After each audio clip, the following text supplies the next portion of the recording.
I hid mine right here. Yeah, I'm gonna hide. Maybe hide this. Rich, I want you to know.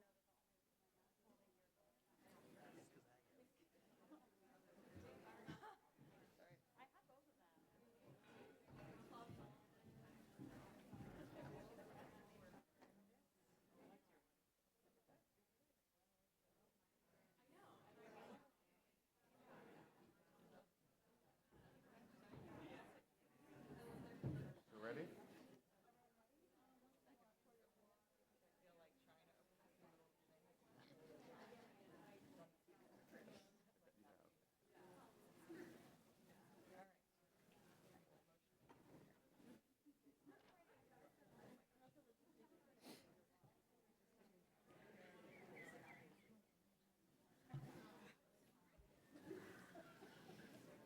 Hello, everybody.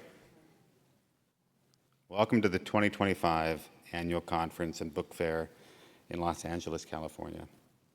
I'm Travis Karowski, a member of the AWP Board of Directors. Here is a visual description of myself. I'm white, 6 foot tall, and in a black blazer. The Association of Writers and Writing Programs is a small but mighty nonprofit organization that amplifies the voices of writers and academics and the organizations that serve them, all while championing diversity and excellence in creative writing. I'm a member of AWP's Board of Directors, but first and foremost, I'm a member of AWP. Membership with AWP provides me with the writing resources year-round, but just as importantly, it allows me to support other writers, especially those who are just starting out. My membership dues help writers find meaningful careers in publication, opportunities, and make services like the Writer-to-Writer Mentorship Program possible. If you aren't already, I invite you to become a member today. We're delighted to bring you this event today. I'd like to acknowledge and thank all of our conference sponsors and the literary partner hosting this event, the Authors Guild. With more than 15,000 members, the Authors Guild is the nation's oldest and largest professional organization for published writers. The Guild provides free legal assistance, web hosting and marketing resources, and many other benefits to members, and advocates for free speech, fair contracts, and copyright protection in the courts and Congress. It serves as a watchdog for authors to ensure fair treatment by industry players. Currently, it is actively fighting book ban laws in over half a dozen lawsuits, suing AI companies. Suing AI companies to ensure that authors have control over how their works are used by AI, and challenging unconstitutional government actions that threaten writers and censor ideas and words like equity, diversity, and gender. Our literary partners and sponsors allow AWP to present these extraordinary literary events and help us keep our conference affordable and accessible. Please join me in thanking all of our conference partners and partners for their support and participation. Thank you. Now, quickly before we start, I do need to do some brief housekeeping. Please silence your cell phones. Remember, there's no flash photography allowed during the presentation. Respect seats marked as reserved by attendees with accessibility needs. Please give the authors about 10 minutes after the presentation to get to the book signing tables before approaching them to have your book signed. And the tables are way down the hall there to the left. Thank you, and now it's my great pleasure and honor to welcome Amelia Possanza, who will introduce and run this fantastic event. Thank you. Hi, everyone. Can you hear me all right? Awesome. I see some nodding. I see a thumbs up in the back. That's great. Thank you all for being here. Thank you to the Authors Guild and to AWP for having us. And I'm so excited to talk to these two wonderful writers who I will introduce in a moment. I will use my cell phone, which is silenced, I promise, to read from because I am a millennial who does not print things out. But I just wanted to say that I loved reading both of your books. And you know, I have heard them called memoirs, but I think one of the things that I would love to talk to you both about today is whether or not you see them that way. So before we get into that, I'm going to read your bios. So Rich Benjamin is the author of Talk to Me, Lessons from a Family Forged by History. His first book, Searching for Whitopia, An Improbable Journey to the Heart of White America, was selected for an Editor's Choice Award from the American Library Association. His writing has appeared in the New York Times, The New Yorker, The Washington Post, and elsewhere, and he's often interviewed in international and national media. His work has received support from the Cullman Center for Scholars and Writers, the Ford Foundation, Princeton University, the Rockefeller Foundation, and the Harvard Radcliffe Institute. Whew. Impressive. Wait till we get to class. Thank you. And then we also have Sloane Crosley, the author of the New York Times best-selling books, Grief is for People, which we will be talking about today, How Did You Get This Number, and I Was Told There'd Be Cake. She also wrote Look Alive Out There and the novels Cult Classic and The Clasp, both of which she has adapted for film. She was the inaugural columnist for the New York Times Townies series, a contributing editor at Interview magazine, and a columnist for The Village Voice, Vanity Fair, and others. Her work has appeared in The New Yorker, Vogue, and The Atlantic, among others. She has taught in Columbia University's MFA program and at Dartmouth College and the Yale Writers Workshop. She lives in New York City. It's true. Hey, Sloane. Thank you both for traveling out to LA to be here today. You're welcome. So when I read both of your books, Talk to Me and Grief is for People, I did spend some time thinking, what is the common thread here? Both phenomenal books, both very intelligent and deft and moving through history and personal stories in unique and exciting and new ways. But I was like, what is the common thread here? And I think one of the really immediate connections that I saw is you're both interrogating silences and absences in your life and kind of writing towards those to better understand them and unearth them. So I was wondering if you could both kick it off by describing those absences and maybe as a way to just describe in a larger way what your books are about. So Rich, do you want to kick us off? All right, I'll kick us off. I'm delighted to be here, and I want to briefly start by thanking AWP, and I want to thank the Authors Guild, which has also sponsored this event. And maybe when we talk about the nitty-gritty of writing, I can describe what the Authors Guild means to me. But starting off with your question, and I think of silences and absences, I wonder, having read Sloane's book, whether we'll need to distribute tissues in the aisle, whether there's an usher to do that. But my book does, as you're saying, Amelia, speak to silences and absences. And in particular, I had this kind of, I would say, tortured relationship with my mom. You know, it was a kind of tango of distance and intimacy. We were very close, but we also felt very far apart. And I always wondered why it was. And it was only later in my life I started to ask about her life growing up. And she refused, straight up refused to talk about her childhood, you know, the first 13 years of her life. And so there became a time in my life around 2010 where that kind of silence became untenable. So I set out to write this book, and this book therefore became writing into these absences, as you put it. It began by telling her father's story, and then her story as a way of telling my story and our relationship. And also the history of a nation within that personal story. Oh, that small thing. Yeah. Yeah, it does, because I could not understand her maternal nation, her nation of birth, without understanding all three of our generational stories. Yeah.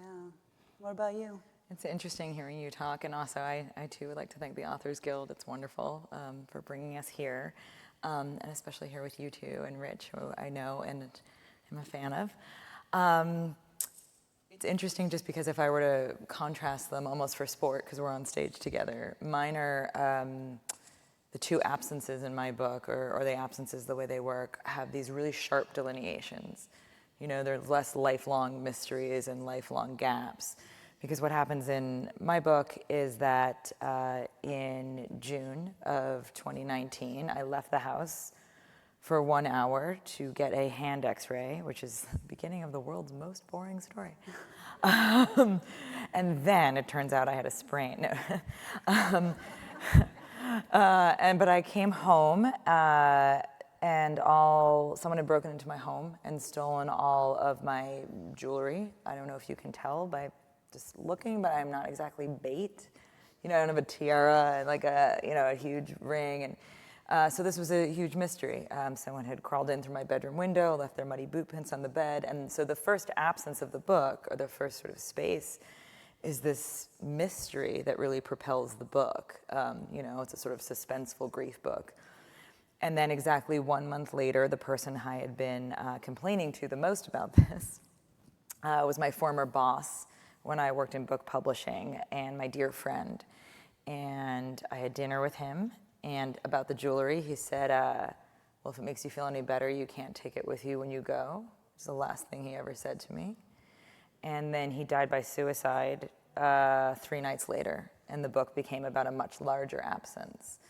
And the absences sort of expand, and these sort of like craters of emotion and memory kind of expand in the book, but in these very like sort of chapter-based ways. Yeah. So it's just sort of interesting to hear you talk about these like lifelong, like sort of the things that kind of formed you, that missing, which mine just more were things that were yanked away. When it's sort of in line with those differences, and Rich, you were talking about this a little bit, when did you decide that these were absences you were going to write about? Because you're living through these experiences, whether they're sudden, whether it's this lifelong mystery, and when did it become, okay, this is something that I need to write about? So I should have mentioned one way an absence was missing is a grandfather, my maternal grandfather, who I never met. And so when you're in grade school and there's a birthday or there's a soccer game, people's grandfathers turned up in their cardigan, right, and their bushy mustache. And I'm like, where's my grandfather? My grandfather's not here. Where is he? And I'd ask my mother. And that's where the silence came. But for me, the provoking moment to write about this absence was when an earthquake hit Haiti. And I should mention that grandfather came from Haiti. And I should mention that grandfather was the president of Haiti. And so I was leaving my office in New York, and I was living, a pretty typical American life. And then I caught wind through a flat screen television that an earthquake had leveled Haiti. And you saw these devastating faces pleading for assistance, but you also saw a presidential palace that was flattened. The balustrades had fallen, the columns had fallen, and then I began to wonder, what was the man who occupied that building, who was also my mother's father? And so that's when I decided to fill in the absences. Yeah.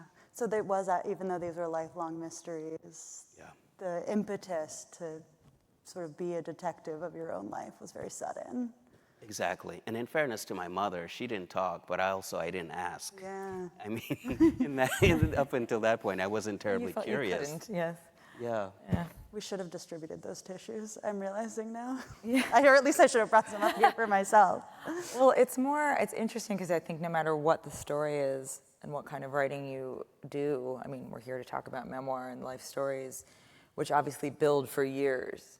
So it's not like the people in this book and the events of this book just existed once something bad happened. You know what I mean? It built, different kinds of thoughts were percolating for years, but you didn't really know what they were. I always say, my analogy is always that there's always one thing that is like the cue ball break in pool for a bunch of balls that are already on the table, but they're invisible. And all of a sudden it goes, and the whole thing kind of comes into this sharp relief. And for me, as someone who writes narrative nonfiction and essays for the most part, I mean, I have 2 novels, but that's the lion's share of what I write. Even with the novels, really, I'm used to it being smaller. I'm used to it being like one funny line, and I'm like, okay, there we go. Like somebody said something truly ridiculous. you know?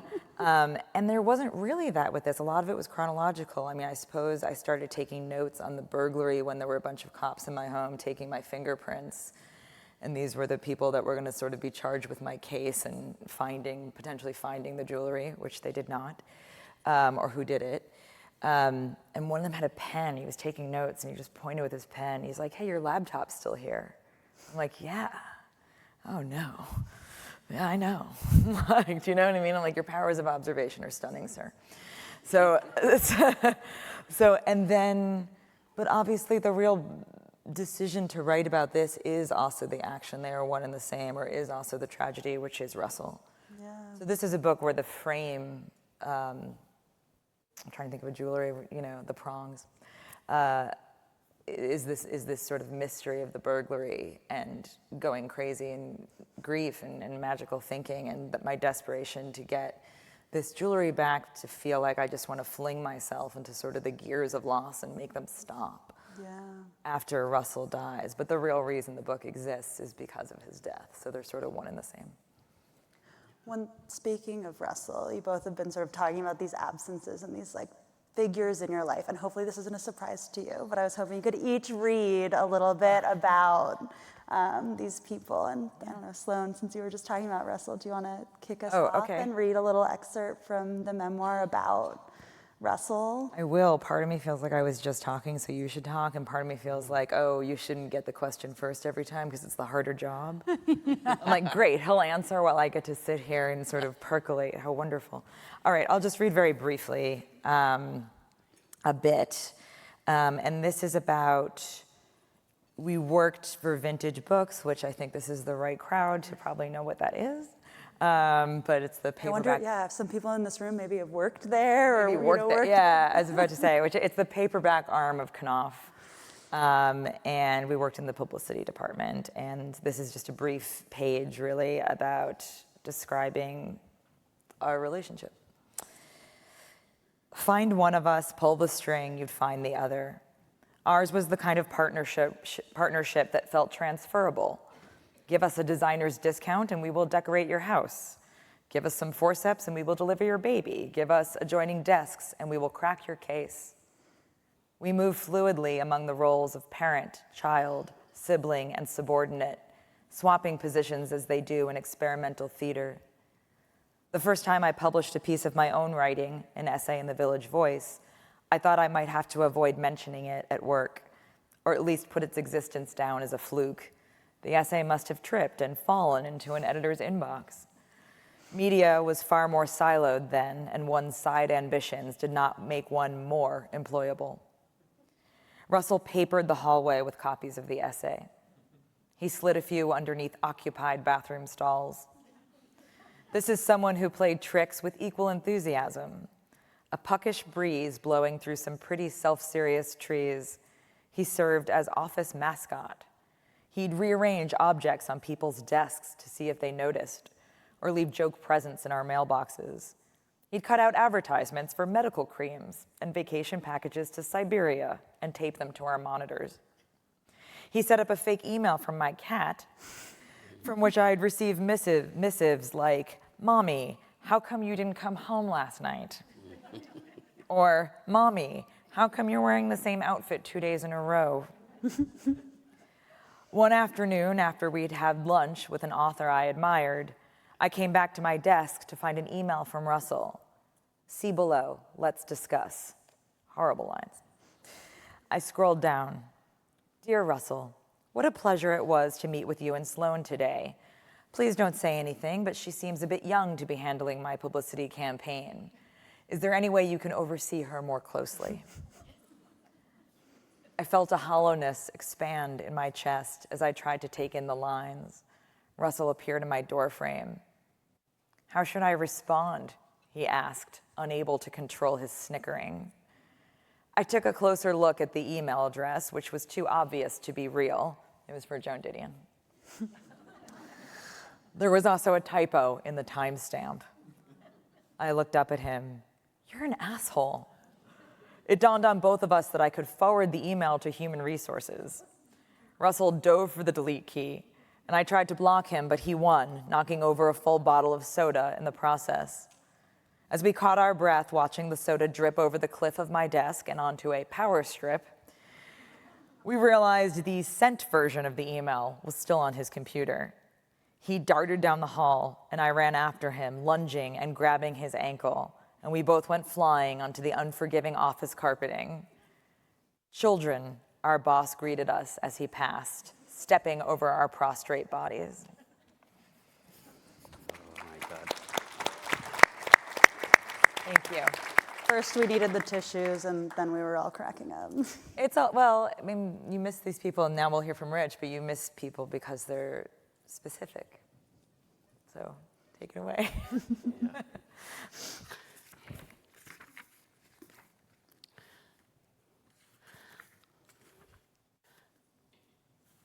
All right, this is from the prologue of the book. I don't think it needs a setup. Even though my mother came from an important political family, she never spoke of her childhood. And when questions about her father came up, she went deaf rather than hear the query. I came to know at an early age that if I persisted, the family temper would be unleashed in an ice-hot slap, a palm of flame stinging my cheek.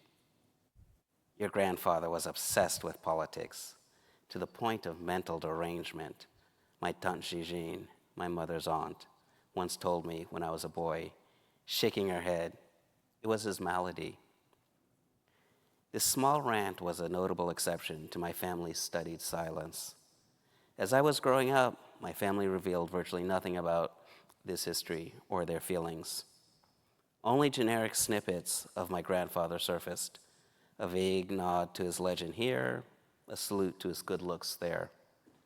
Otherwise, he was purged from our dinner table conversations, banned from Christmas Eve reminiscence, hushed from summer family reunions, when my aunties would sit on the porch, clutching their caftans between their legs, fanning themselves, gossiping about anything but him and their childhoods. I used to pester my mother for details all the time. Now, mostly I let her be. She's 81 years old. She absolutely does not want to tell this story. It is not her choice to salvage damage from history. It is mine. As my mother ages, I worry I am squandering a vanishing chance to really know her, our history. My family's existence in Haiti, those disremembered years, dwell like a caesura in our minds, lost stanzas in an epic poem. If ever I am to understand my mother, I must speak to that void. And then the book begins.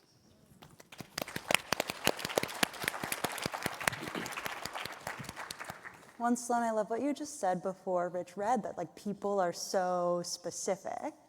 And you both are writing about very specific people, like your mother, but also your grandfather, who, like you're saying, is a legend. And I think you call him a symbol. He meant a lot to the people of Haiti who did not necessarily know him personally or intimately as a father or a husband.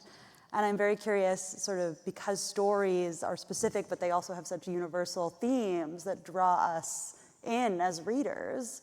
How did you balance, Rich, the sort of legend or the newspaper reports? I mean, you did so much incredible research, getting previously classified records from the government and interviewing people. How did you sort of balance the way that, your grandfather was a figure in history books and someone had their own impressions of, but then also someone very specific to you and to your family in the writing process? The specificity of him, but also the legend of him. Yeah, I couldn't agree more with Sloane. This is a book, it's a memoir, and therefore, if I can't tell specifics, and by specifics I mean the tangible, what you can see, hear, touch, taste, there's no people point. are wearing. I mean, I was blown wearing, away by the descriptions of people's their outfits. sense of humor. So my grandfather had a really caustic sense of humor. My mother does too. So to get the specific. Now, we were never rolling around in a carpet sending cat emails, but you still want some specificity as to how I they haven't are. been to Haiti. I don't know how it works, but I feel like it's a cultural, a lot of carpet rolling. Yeah, but one answer to your question is what I discovered when I went to the archives is that the CIA had been spying on my grandfather because he was a leftist labor leader. And so the irony is, where my family wouldn't talk, there was a record. They painted in really close detail aspects of his writing, aspects of his life. And then I got it through personal letters.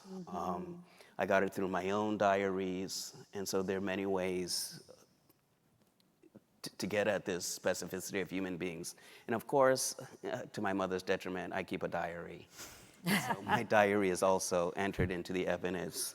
And the jokes we would play on each other, what we would speak about, what we didn't speak about, and that kind of thing. So that's where I want to paint the there of real people. And if I can just say, the unspoken thing it's interesting because it's not as personal in a way, though it did lead to tragedy, but there was so much that Russell, who then died by suicide, was keeping from others, was keeping from himself, and so much after a death like that is like, what was the natural question everyone has is, what is not being said? What was not said? What did I not pick up on? All that. So it's interesting. It's sort of a theme of both of our books in a different way. Well, and what about you in terms of specificity? Like, I feel like one of my favorite parts of your book was talking about, picking up these endless grief memoirs or self-help books or books that straddled both of those genres and finding them to have shortcomings. And how did you kind of balance, like, grief? We all feel it, or I love I'm so sorry to keep complimenting you both, but No, it's not. I think we're okay with it. yeah, are you okay? I should have checked beforehand before we got up on stage. But I love sort of the opening line, which I think is an homage to Anna Karenina and Tolstoy, of like every burglary is the same but uninsured in different ways. Yeah, and sort of like, how did you find a way to craft a story where it's like everyone grieves, but everyone's grief is very specific? Yes. Yeah. Well, copying Tolstoy is good. It seems to work for a lot of people. But yeah, I think that, back to the books, that sort of first part of your question. To be very clear, I have nothing against the self-help books. Whatever works for you is the correct answer. For me, it's sort of, I describe it in the book as bouncing off my temperament like a rubber ball. Because it would be so, I think there's a part, something I learned about grief, which I think was not in a lot of the books I read, is because, of course, the griever is the subject of well-warranted empathy, is that we're not really to be trusted. What we would give in terms of bargaining to get our friend, parent, daughter, whatever it is, loved one back is extreme. And I think part of what annoyed me about other grief memoirs is because of the specificity of Russell, where I'm like, well, what do you know about my special snowflake? Nothing. And now, having, this has been out for a year in paperback, having heard other people at events like these tell their stories, having had it just sort of a little bit of distance from it, I'm now super into reading them, maybe not the self-help, because they usually are full of weird practical tips. Like one of them was like, oh, you should give a list to people who ask you, how to help you, like a list of how to respond to you and how to deal with you. Just like educating other people. And I'm like, do I laminate it? Do I keep cards in my bag just silently when someone's That's what I've got up here. I forgot to. How are you doing? And I'm like, just silently be like, talk to the list. It's a crazy suggestion. It's ludicrous. But now I feel like the universality of it has hit me more than when I read it. The fact that I am sort of part of sort of a long, twisted history of part of the human experience. But I don't think I could have written this now. And I'd actually kind of be curious to know in terms of when you start writing something like this. I couldn't have written this now, but I wrote it when I was still mulling some of this. It's like very of the moment. Yeah, when but you wrote it. the books that like I really reference in here, I don't reference Anne Patchett's Truth and Beauty about her friendship with Lucy Greerley, but I should have. That's a beautiful book about friendship and suicide. But like I found certain books, I found the academic books more helpful, like A. Alvarez's The Savage God or Camus and stuff like that, were a little something greater than me. Rich, were there any books that were like, I know you did a lot of research in the archives and the CIA records, but were there books about other people's families or about Haiti that felt particularly inspiring to you, sort of other people's craft and research and memoir? Not about Haiti, but Hisham Attar's book about Libya. And this is what I love. He wrote this book about fathers and sons. And I don't know much about Libya, and at that time, I couldn't say I have a particular interest in Libya. But that book is so beautifully written. That was an inspiration to me. And then Nick Thompson, who happens to be the CEO of The Atlantic, he had two prominent grandfathers in the Cold War who designed Cold War policy for the US, Paul Nitze and George Kennan. And just the way he blended US Cold War history with the stories of his grandfather, I absolutely loved. And then, of course, Sloane, what you and I might have in common is magical thinking. I love Joan Didion's. Oh, Joan Didion's, yeah. So that book blew up when it was published. Yeah. And no disrespect, I said, I'm not particularly interested in, this old biddy's grief, because that's how it was. That's how it was plain. But I said, let you open your mind, open your heart to this book. You know you're in And I read California, it. right? Okay. Yeah, that's right. LA, Like, Miss LA is herself. California, All right. yeah. Oh, that's horrible. I shouldn't say that. No, I know exactly what you mean. I read that book 5 times, and like an auto mechanic, I deconstructed it. It's so good. beautifully constructed.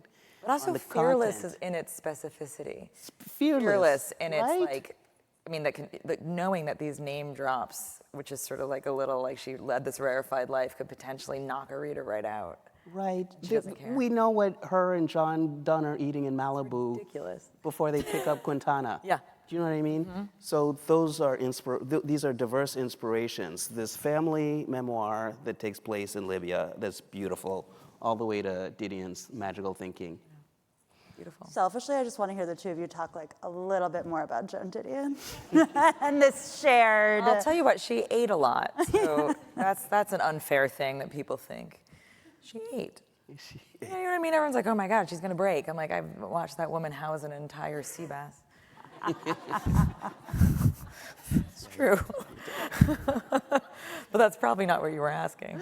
Again, the specificity, though, to the rest of us, she's like the image on the Lit Hub there is tote like bag, but, There's a thing when you write, and I don't know if you felt this, but feeling like,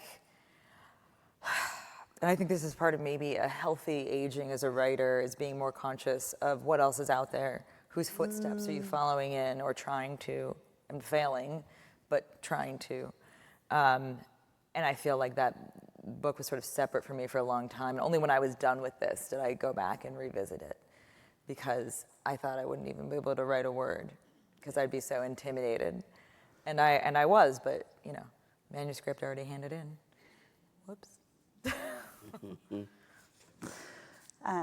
Wow, still thinking about Joan Didion eating and totally thrown off what else I was going to ask you both. Well, I also think of you both as journalists in addition to fiction writer, memoir writer. And so, going back to how we started off in terms of these absences and silences, how did you both land on the genre of memoir to explore these themes? Like, did you know right from the start, like, I'm going to be a character in this story? Or was that not part of the project from the outset?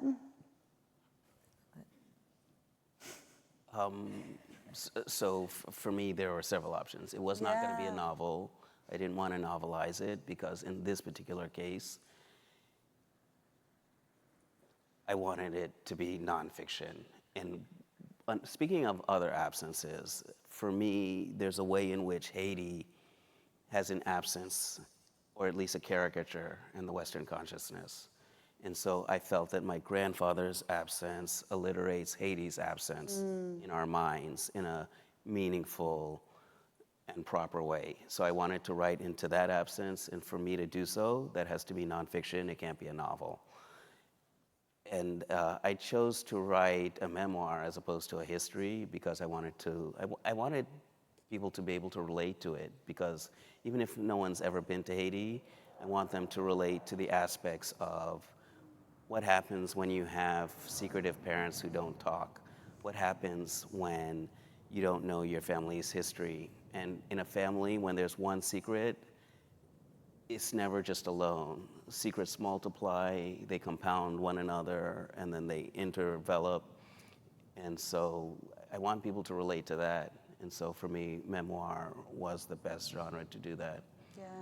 It's like what people say about having a mouse in your apartment. If you see one, there's like at least 8 more in the wall. It's too late. But the magical thinking is you wish there's only one mouse. You wish there's one. This is the only one. Oh, I Herman, got love it. your work. I know. I had a mouse in my apartment once, and that's exactly what I told myself. Yeah, I don't necessarily even think of mine as a memoir. I think of mine. I was very curious about that. Sort of like reading reviews of it, seeing other people call it that. I was very curious after a memoir reading it. it is in the more traditional like definition. This is my memory, my story, right? It's a eulogy, I think. It is a well-structured rant. It is structured around these 5 stages of grief, which again, now that we've established my opinion on self-help, we can say are presented with a bit of tongue-in-cheek. But the truth is those stages, as everyone probably here knows, are very fluid, and maybe you skip one, and they're not really meant for us anyway. They're meant for the dying person, which is why they don't fit us. But I feel like when I was doing that, the one I had the most difficulty writing was anger, because I wasn't angry at him. And I thought, each of these stages has a sort of emotional resonance, and then a sort of practical sort of symbol of what's happening. So bargaining, I'm trying to get the jewelry back. Yeah. I'm also wondering where I can just press in this world to yank my friend back into it, because he died in this way that was so shocking. So it's an exploration of like suicide, what it means, friendship, what it means, the history of suicide. But when I got to anger, it was so difficult. And then I realized almost after it was published, that when I say rant, that the whole book is very angry. Yeah. I'm very angry at the idea, not at my friend, but the idea that he might be forgotten. The idea of what the various causes that I speculate might have led to his making this decision. And so I feel like it's somewhere between, an elegy and a rant. Well, then I feel like you've hit upon something very interesting about like nonfiction, memoir, essay, that the book is very contained and you turn it into an editor and it's printed on paper, but your lives and history just keep going.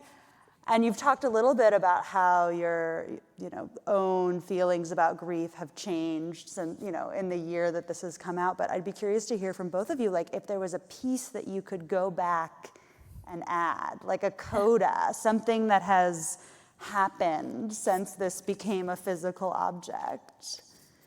What would that be? Oh. Who wants to go first?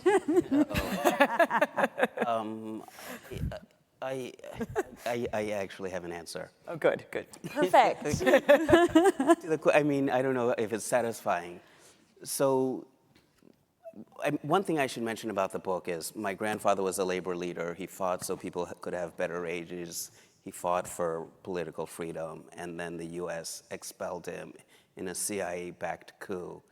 And his best friend, who was Papa Doc Duvalier, became an authoritarian dictator. So most people, I assume, in the audience wouldn't have had a grandfather who was a labor leader, but we all are in history right now, right?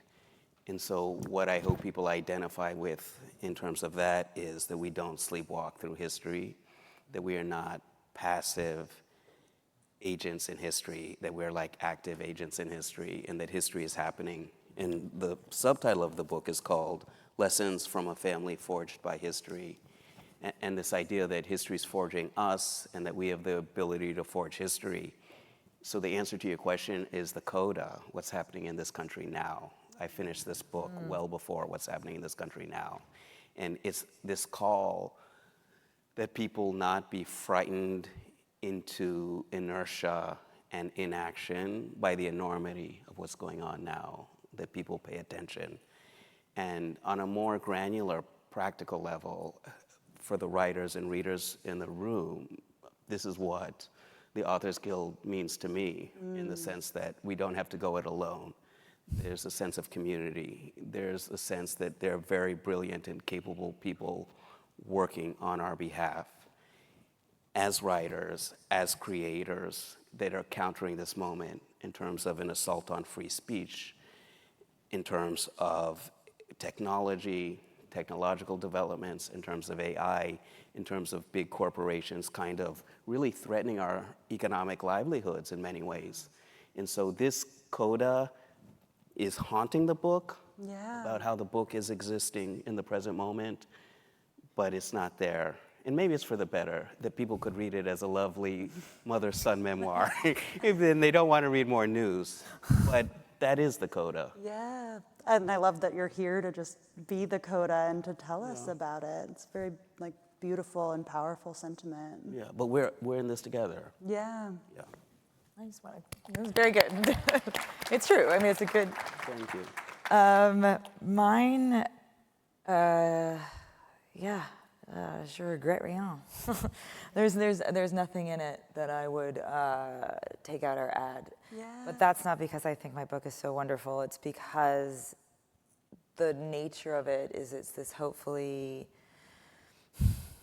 kind of in-depth, textured, full snapshot of this time period in someone who's grieving, in the life of someone who's grieving, and in the life of our friendship. And the way the book, and I don't know if you have this too, but I find there's always this like shadow structure, speaking of like for the writers in the room, you know, there's the 5 stages, there's the chronology of the burglary and then the suicide, but the structure that I have that's sort of invisible training wheels or scaffolding is that I think the losses get progressively bigger. And it's the burglary, and then Russell, who sort of then continues on to be the North Star throughout the book, the arts and writing, New York City, COVID, the world. So it just goes, and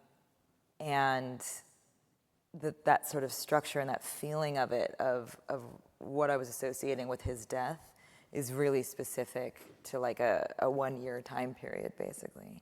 So I think the reason why there's nothing new to add is because I'm not capable at this point of doing it. And it would be a totally different Yeah. project, book meant for a different audience if you added something. I mean, it's not like I don't write, but I read I can't believe I read this passage, and I'm going to say the piece I wrote recently for The New Yorker was about my dead cat.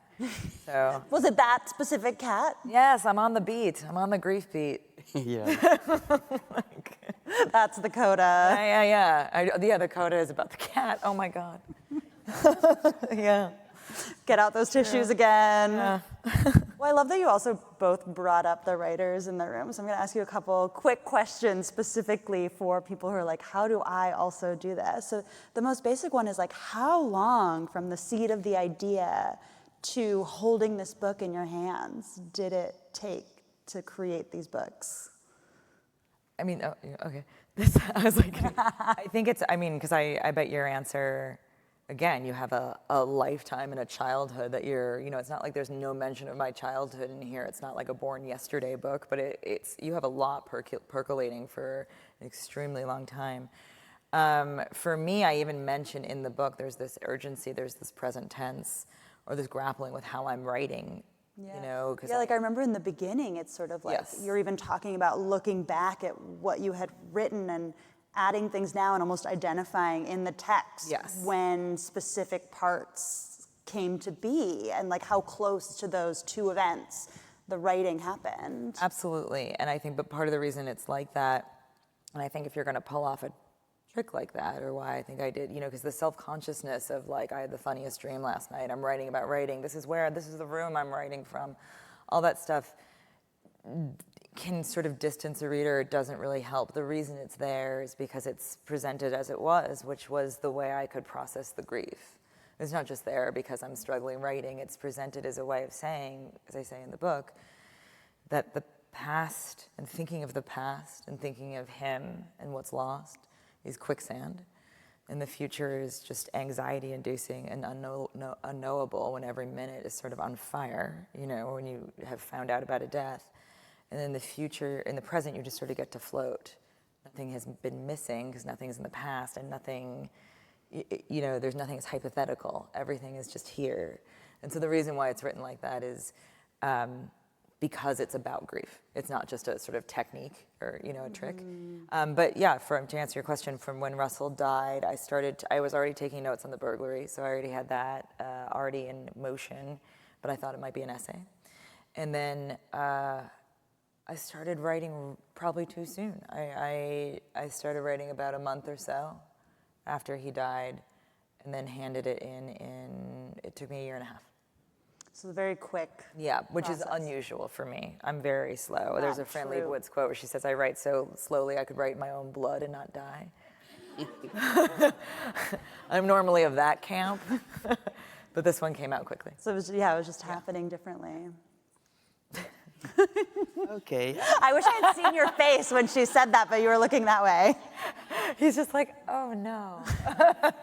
No, it's a look of recognition. Okay, I'm one of these blood people. I You're a write blood so person. slowly. I read slowly. I write slowly. Yeah. I think slowly. But it took 14 years. Wow. And part of the reason is because there were redacted documents that were surveying my grandfather in the National Security Archive, and I had to sue the State Department to get these documents unredacted to tell the story, and that took 12 years. They denied it, and I was suing in federal district court, and finally they redacted most of what I needed, but by then it was 2021. Wow. So you're blaming the State Department. I'm blaming. Just to be clear. I'm a big fan of blaming the state for a lot of things. Okay. Yeah, right? When while you were waiting, were you also writing and you're like, oh, I'll put that in later? Or did you kind of gather all these materials first and just think about and digest it a lot and then put blood to paper? Both. I mean, there are years where I'm waiting for the results of the appeals, and I could still write, and then there are years where you just put the project on hold and write something else, or you go teach because you're waiting for the result. Yeah, so it's like both are happening Both, simultaneously. right? Are there any other process suggestions that you would make to young writers who want to write about something, kind of like what you were saying, Sloane, like you were like, oh, I think I started writing too soon. When you want to write about something coming from your own life, are there any specific pieces of advice about sort of timing or what you choose to hold back and keep for yourself that you would give people who are just starting out? I guess to bring in another giant to this conversation, Capote said that you shouldn't write until all your tears are dry. All due respect. But I think some like crumpled tissues, you know what I mean? Like I just feel like something that is almost, there's like a window. There really is a window. Because I don't think I could have written this book now. It's not like I don't miss my friend every day. In some ways, I miss him worse, having written the book. But where it's almost formed, but you're not quite out of it yet. So whatever, so in other words, you're not stymied or blocked by emotion. I get asked this question a lot from writers when they have something negative to say. So it's a divorce, it's a breakup, it's abuse, it's trauma, whatever it is, do you know what I mean? And they're like, all right, they took the writing well as the best revenge thing to heart. but it's not just pure revenge. It's the writing well part is very important. And You need some clear thinking for that. Yeah, and I think there's a way where you're like, does this make an entertaining story? You have a responsibility as a writer, not just to confess, but to genuinely entertain people. And to depress someone is to entertain them. Yeah. It doesn't have to be, like a cymbal bashing laughing monkey, all the way. What I mean? Yeah, exactly. It could be something, and so I feel like for me the answer is when I feel like it congeals not quite fully, so I still have the emotion. Like left it behind, but it's not so fresh that it's impairing your judgment. Yeah, I feel like I kind of came of age when people were like selling their soul to the internet, like Exo Jane. Exo Jane is the one and I'm glad that that's gone by the wayside, but that very much felt like, my boyfriend just left the apartment and I'm sitting down. Oh my God, tell you about like him. My grandfather's ghost might have touched me inappropriately. It was crazy. Sorry, I know you're not supposed to say crazy anymore. So sort of say, not the Exo Jane method. Yeah, not the Exo Jane method. What about you? Kind of what advice would you give others about timing, about writing about family and the self? There's one, so beside the Haitian grandfather, I had relatives on the other side, which were very practical, common sense people. And when they talked about speaking in general, they would say, there's a litmus test. Does this need to be said? Does this need to be said by you? Does this need to be said right now? Wow, I love that. That kind of applies to writing. And there were whole years of my life where it didn't need to be said by me because I didn't have the emotional maturity to write about my mom in a fair way. So there's that element. And then I agree with what you implied about respect, Sloane. You just have to get the story on the paper, and you can't have all this noise in the back of your head. Who might this offend? Mm-hmm. Who might this celebrate? Is this commercially viable? All That's this the worst noise. question. What's that? That question's poisonous, that last one. It's poisonous. Yeah. You don't know. We don't know what's commercially viable Exactly. these days. All this noise, that's not part of the equation I talked about. For example, I'll be real concrete about it. My first book was basically an anthropology of white communities. And then people are saying, write a follow-up to that, that's commercially viable. And then now, who needs another book about undecided voters? So now I'm glad I wrote about my family instead, because the conventional wisdom would have said, follow this second topic, write another book about changing demographics in this country, changing life patterns, and that would have been conventional wisdom. But I said, set that aside. I don't know that that's more commercially viable. Just write the story. And then people are asking, will it offend your mother? Will it? There's always that. Yeah. No, get the story. I wonder if my book will offend your mother. What's that? I'm worried about offending your mother at this point. So it's not that you see, I'm not one to write a hatchet job. It's not that I don't care about those feelings, but tell the story, know. No, I love those questions. Will you say them one more time? Does this need to be said? Does this need to be said by me? Does this need to be said right now? My grandmother used to say the same exact thing. Did she? Yeah, well, she was like the hard ass from Brighton Beach. Do you think? Do you think she was my grandmother on my paternal side? She didn't talk about a lot of the past, so maybe there's that. Yeah. That's generational. But it applies by book writing, Because I can't get Exo Jane off the brain.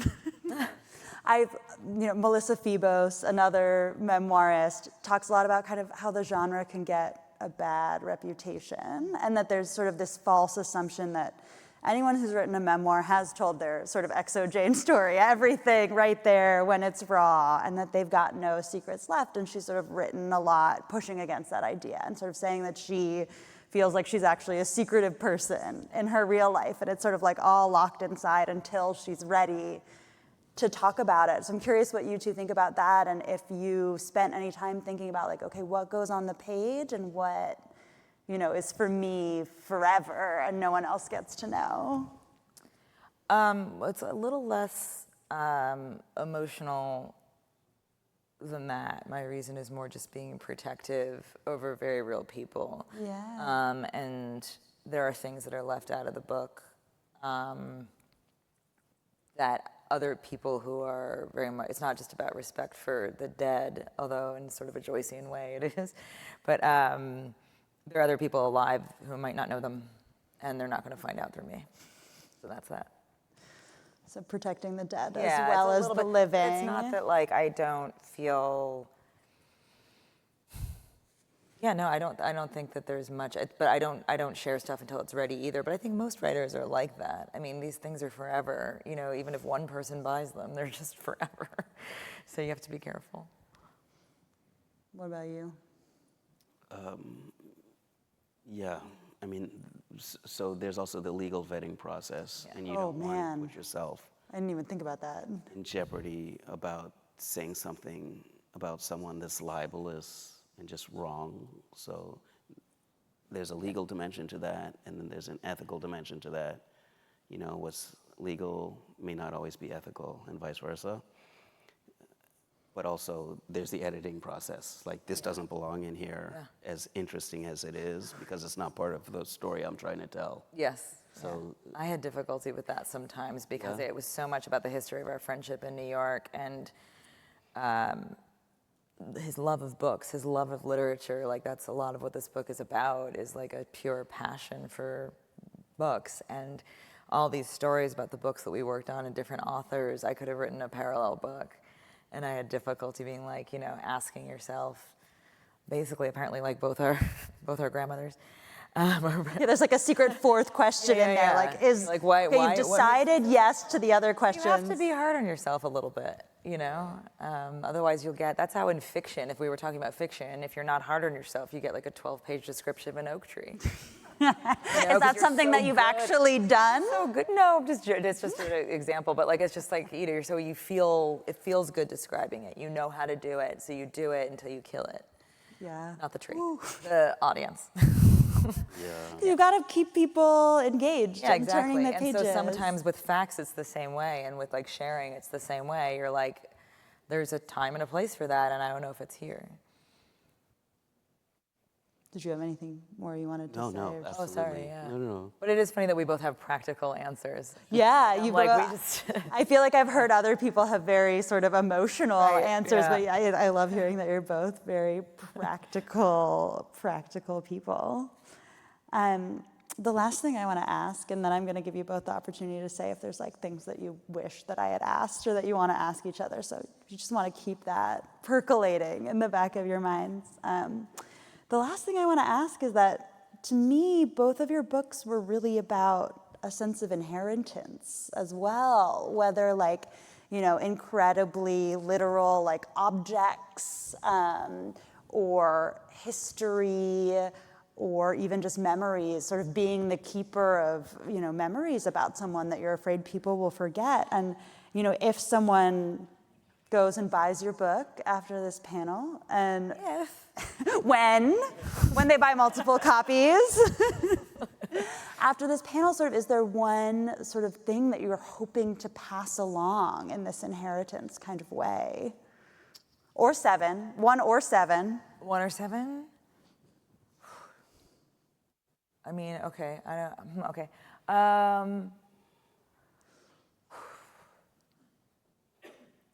I think that a lot of this book is about the struggle where, like, even if it was hidden from you, you suddenly give a very rich past, you know? Maybe it was just well documented, even if those were kept from you as well because of the nature of your family members. I don't really have that. Yeah. You know, it's like immigrants, the trail goes cold pretty early, or pretty, like just a couple generations back.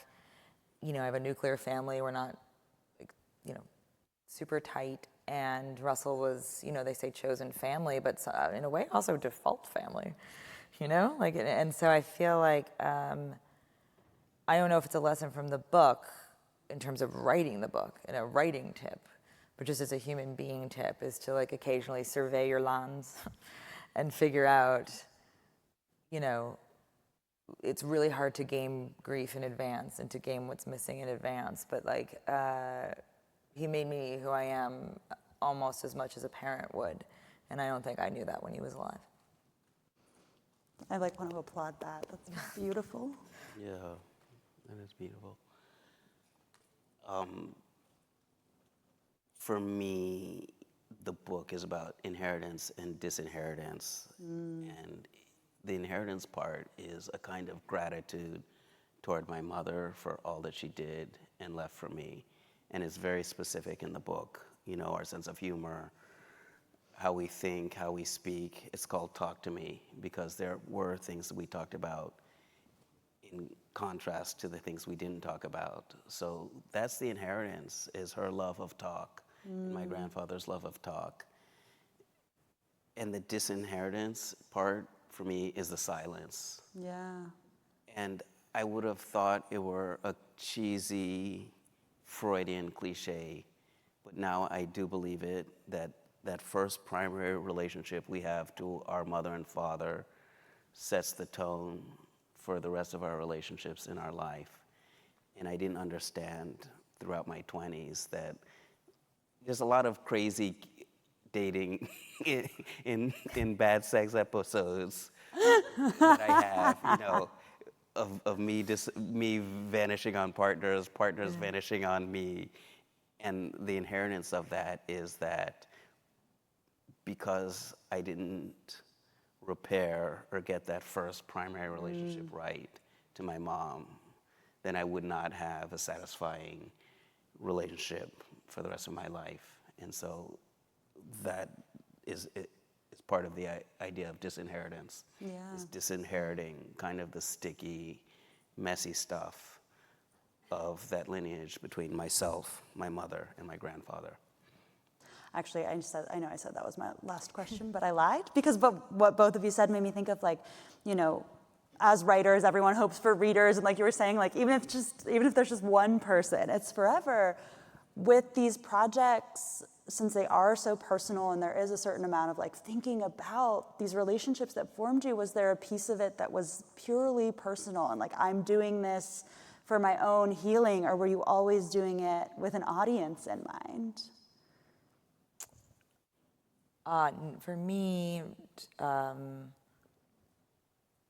my sort of personal grief and healing is, there's this sort of transitive, or it's laundered through writing in this funny way and comes out clean, for a writer. And so it's messy in a lot of ways. It's a very raw book, but it's also, it's not like it's not emotional, and it's meant to evoke emotion, but the process of writing, the second you sit down, it's slightly different. It has this different tenor. And so I don't think I wrote anything it's a separate place where I keep my constant mourning of Russell that's different from this book. I also am of the belief that you can't really hope to be soothed for something as big as grief by writing. I think you can give yourself an easier passage through it, but it's not the same thing as catharsis. Yeah. It's not the same thing as I've gotten it out. I'm good. Wonderful. I'm moving on to the next thing. But what it's done is add another dimension to something because it's suicide was especially dimensionless. There's no totems, there's no traditions, there's no, you're not planning a funeral. In the book, I say it's math, you work backwards instead of forwards. And the bottom drops out. I mean, depending on who you know, but in Russell's case, it did. And the book has helped give it more ballast, the entire experience than it had, but it hasn't made anything better. And it has not been a process of catharsis. No, it's for other people. Huh. Sorry. I love that. Imagine that. You wrote a book for readers. You're you strange little girl. How dare you? Yeah. Very strange. Yeah. It's the same for me. Yeah. I don't expect the catharsis from me. It's for other people who are thinking about secrets, who are thinking about families, who are thinking about, wonderful but contradictory and sticky relationships to their parents. One who even just want to learn a history that's not frequently talked about in this country, or this country is not out there bragging about the role that it has played in shaping this country. Yeah, and then there are people in this country who kind of misunderstand that history and will tell you the history. But I wanted to be like, no, this is the history as told by people who have a lineage to this country. Yeah, and like the family silences really parallel our nation's silences. Well, thank you both for writing for people, for readers, and for talking to us today. People. It's for people. Reading is also for people. Buying books is for people. Both of their books are available for sale. If you just, I think the directions I were given, if you walk out of this room, you turn left. Oh, I'm getting like a Vanna White situation over there. I appreciate it. Oh, wow. Walk out there, turn left, walk down the hall, and there is a signing area. Their books will be available for sale. They'll be signing. Give them a moment to gather themselves, ball up their tissues. And see you down there. Thank you, everyone. Thank you for coming. Thank you both. Great job, Sloane.